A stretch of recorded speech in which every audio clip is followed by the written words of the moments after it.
Hi, I'm Nathan Bajada, the owner of Barji Marine, based up in Somersby on the Central Coast. We're sitting in this 560C Bar Crusher. It's a mid-2000s model boat, and the owner of it's decided rather than upgrading, they were going to do a really large, comprehensive Garmin Marine refit in the boat, which we've just finished the final commissioning stages on.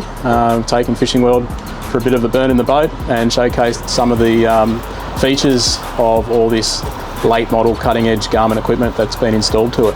We've replaced an old Furuno 585 and a HDS Lowrance sounder, and in its place put a pair of Garmin GPS Map 8410 XSV screens. So that's these two here. The customer built himself a nice pod. Fortunately, he's handy with a bit of fabrication work, so we've been able to mount that one up in here. And then we've fully modernised the dash here as well. So we've made custom fabricated acrylic dash panels and incorporated a backlit switch panel into it as well. We replaced the old original Yamaha digital gauges, and we've brought all the engine data into the GPS map screens.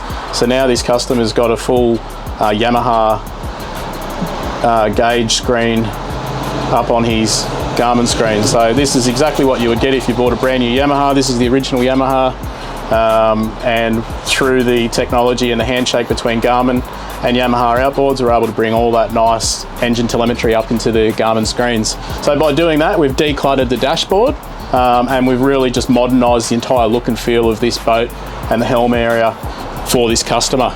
On the sonar side of things, this customer does a bit of everything. Like most people we're finding, they're doing quite a bit of game fishing, and they're also doing a lot of bottom fishing. So to sort of tackle that, we've installed two transducers actually. So an AMR 1 kilowatt, that's the TM275 low high wide, and also the Garmin GT51, which does medium chirp and also side view and clear view. So looking at those images to either side of the boat. So using the Garmin GT51 transducer, it's able to scan out to 150 metres either side. So it's a very, very worthwhile transducer to have on your boat if you're looking to cover new ground and find new reefs. And then of course, the AMR TM275 1 kilowatt is going to give him everything from 10 metres down to 1,000 metres, especially considering we've also incorporated the Garmin GSD 28 black box sonar module into this boat.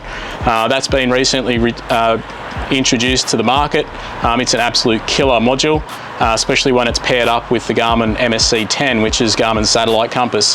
Now that's providing our customers heave and pitch compensation. So we're able to flatten out the bottom and take out most of the motion that you see from the swell and the waves when you're fishing, and it also really makes those big pelagic marks pop and separate from the big bait balls that we quite often find them on. So in addition to all the sonar equipment, we've also installed a Garmin autopilot into this boat. So now the customer, all he needs to do is set a waypoint, engage the autopilot, sit back, control the throttle speed, keep a watch out and let the boat do all the driving. The interface with the autopilot in the Garmin screens is seamless, and again, using that Garmin satellite compass makes it so accurate and just an absolute pleasure to use. Right, so we've also fitted the brand new Garmin Kraken electric trolling motor to this boat. So we've modified the bow, custom fabricated a mount for it, installed a 75-inch shaft on there. It's connected to a 36-volt 120 amp hour battery, so with that battery we're producing 100 pounds of thrust.